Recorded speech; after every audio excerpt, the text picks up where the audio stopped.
Bien le bonjour. Une fois n'est pas coutume, je vais vous montrer l'arrivée d'une nouvelle imprimante, la Prusa XL, qui est pour moi était assez attendue. Je l'avais passée en précommande en novembre 2021.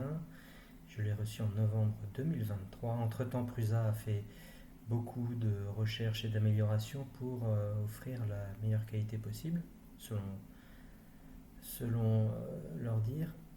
Et donc, passé le déballage, j'ai commencé le montage en suivant scrupuleusement la notice de montage en ligne sur le site de Prusa, car je connais très bien les imprimantes Prusa. J'ai déjà toutes les imprimantes que j'ai achetées chez eux ont toujours été en kit, et donc je connais bien leur logique de montage et je sais combien il est important de bien respecter chaque étape, d'en louper aucune, puisqu'ils ont quand même bien réfléchi au sujet, hein.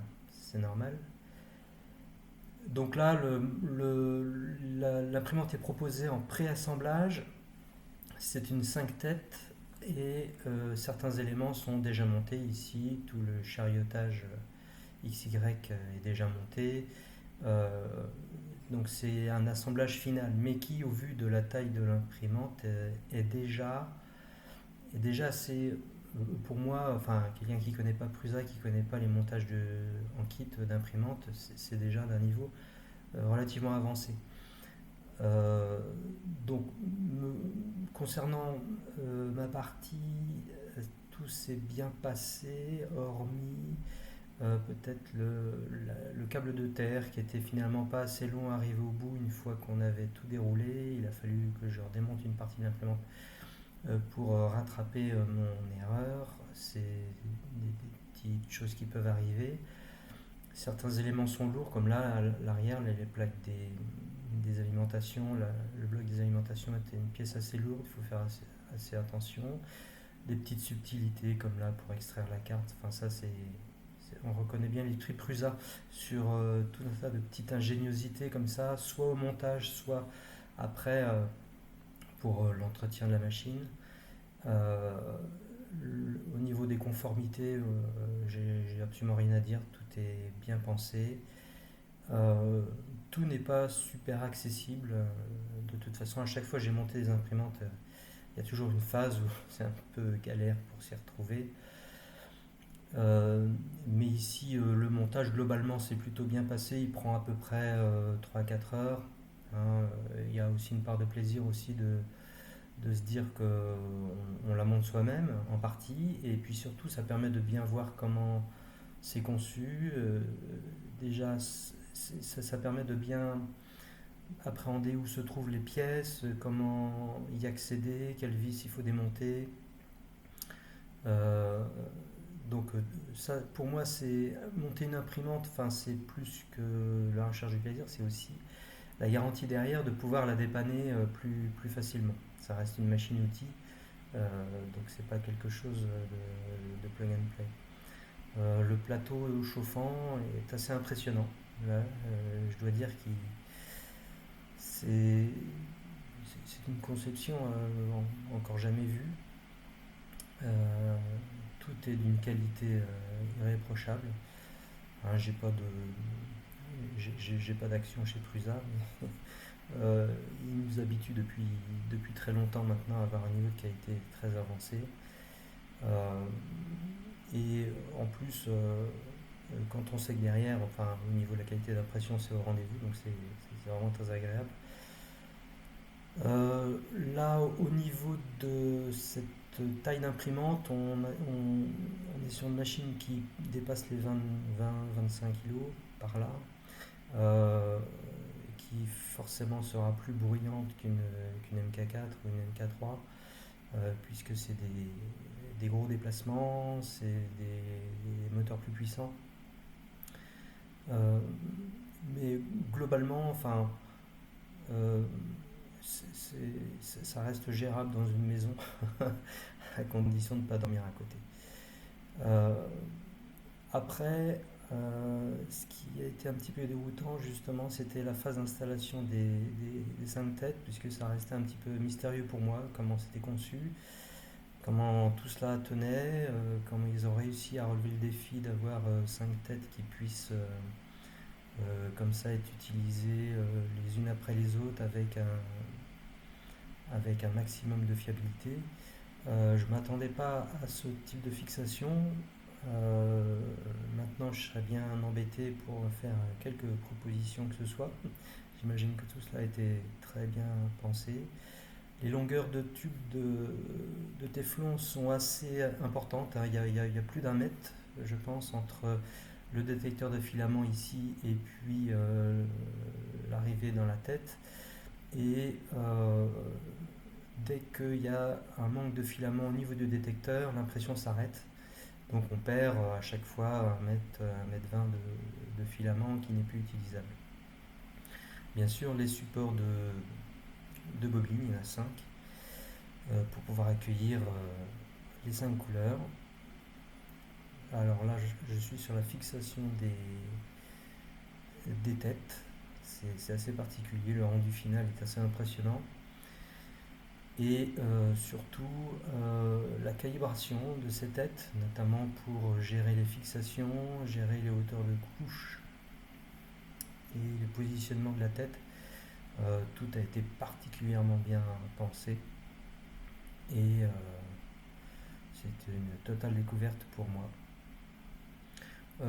À l'allumage de la machine, rien de particulier, tout a bien marché. J'ai donc décidé dans la foulée d'imprimer quelque chose rapport avec ce que je fais avec mes fusées là. Donc j'ai choisi sur la Ariane 5 de imprimer en couleur les boosters, les étages à poudre, les EAP, en découpant chaque fois les parties que je souhaitais voir dans une couleur différente. Là on voit la partie qui sera tout en blanc, la partie qui ne concerne que le rouge, la partie qui ne concerne que le bleu, en faisant attention qu'elle soit bien localisée au même endroit au niveau du dessin. Après, dans le slicer, il suffit de les télécharger, enfin de les charger, mais comme une pièce unique qui possède plusieurs éléments en fait. Donc ici, par exemple, c'est la pièce avec le logo de l'ESA, et donc on peut donner un rendu en couleur réelle de ces pièces, ce qui permet en même temps de déterminer à ce stade quelle couleur on va mettre dans l'imprimante. Donc là en l'occurrence je suis parti pour mettre du blanc sur l'extrudeur 1 et du bleu sur l'extrudeur 2. Ce qui fait que je distribue mes 5 couleurs comme ça et je noterai bien dans un coin quelle couleur j'ai affectée à quelle tête. Et pour l'autre pièce, pour me faciliter la vie, j'ai nommé les pièces du nom de leur couleur pour pas que je m'y perde et pour que je ne fasse pas d'erreur, puisqu'on a vite fait de faire l'erreur. Et donc ici, l'extrudeur 1 est déjà réservé à la couleur blanche, et l'extrudeur 2 pour la couleur bleue. Donc après il suffit que je décline par exemple pour la troisième, pour la couleur jaune, d'affecter l'extrudeur 3, pour la couleur rouge l'extrudeur 4, et enfin le vert pour l'extrudeur 5. Alors pour mon essai en fait j'ai utilisé des vieux PLA, notamment le vert et le vert, et puis c'était quoi l'autre couleur, je sais plus, le jaune, voilà. Donc vous voyez que le résultat n'était pas forcément à la hauteur de ce que j'attendais, mais bon, j'imprime pas toujours ces couleurs là, pas souvent, donc du coup c'est du vieux PLA que j'avais. Ici on a un rendu de ce que donnera l'impression couche après couche. Le slicer a bien sûr naturellement réservé pour chaque couleur un extrudeur en particulier. Pour mieux comprendre comment ça se passe, il suffit de détailler une couche au hasard, par exemple celle-là, et là on voit en fait le travail de la puce qui vient ici faire le rouge, le bleu et puis le blanc. Enfin là on est en marche arrière, mais commence par le bleu, blanc, rouge. Alors, en fonction des couches, en fait, elle va toujours faire en sorte de commencer à imprimer sur la dernière couche. C'est-à-dire que quand elle finit sur du bleu, elle recommence sur du bleu pour la couche d'après, ça évite un changement d'outil. Ici, on voit sur l'imprimante que j'ai chargé le fichier et elle est en route depuis un moment déjà. Avant ça, j'ai fait en sorte de charger le dernier firmware. En l'occurrence, là, c'était le 5.1.0 qui accepte les binaries G-code.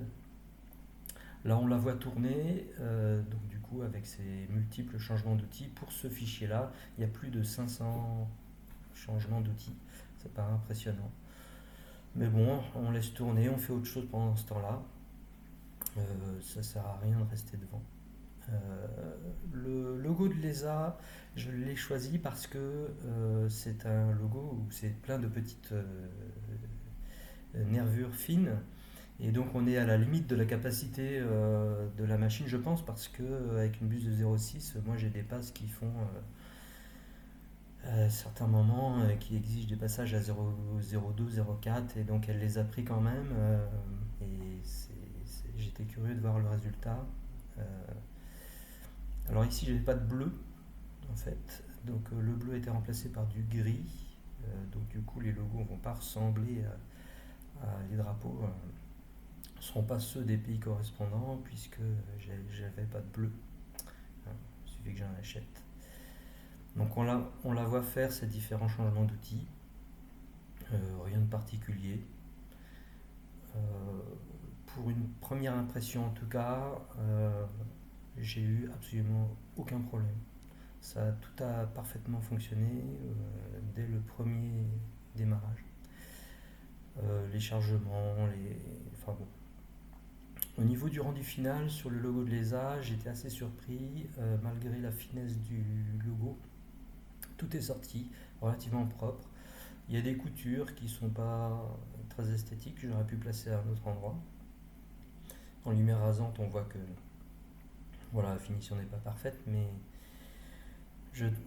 faut bien tenir compte de tous les changements d'outils qu'il y a eu. Pour les couleurs par contre des drapeaux, comme il y a eu de nombreuses traversées entre l'arrière et l'avant de la pièce, et comme mon vert et mon jaune étaient des vieux filaments, on voit que ça a pas mal bougé. C'est pas beau du tout, mais sur les couleurs avec des PLA de qualité comme le gris et le rouge, on voit qu'il n'y a pas eu de défaut particulier. Donc c'était vraiment lié à mes bobines qui étaient vraiment hors d'âge. Hein, ça, il faut vraiment, je pense, penser sur cette machine-là à avoir des filaments de bonne qualité, en fait. Je pense qu'on est condamné à avoir des filaments de bonne qualité avec une machine comme ça. Par rapport à du décalcomanie, on peut voir que quand même le niveau de finition est pas tout à fait à la hauteur de ce que je recherchais. Mais bon, c'est un premier essai. Voilà, je vous propose de terminer cette vidéo avec la Prusa XL qui vient de démarrer un nouveau fichier. Impossible pour moi de faire le tour de cette machine en 15 minutes. Elle est d'une taille imposante, un prix non négligeable et une qualité incontestable. Bye bye!